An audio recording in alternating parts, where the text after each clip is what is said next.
everybody, today we're going to be doing a oblique exercise on the Bosu ball. I'm going to give you one or two different options to help you out.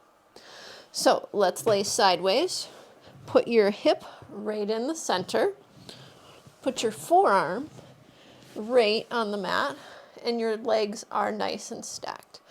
Now for assistance, you can keep your hand here. Look forward, and as you inhale, rise up. Now use this hand on the bottom, bend the elbow. Rise up, bend the elbow. So I'm pushing into the mat with my forearm and my core is helping me up. Now I'm also using this hand. So I'm pressing up with both hands and down. Now if that's too easy, put your hand on your side, press up, reach toward your knee, and come down. Keep your eyes ahead and your neck in line with your spine.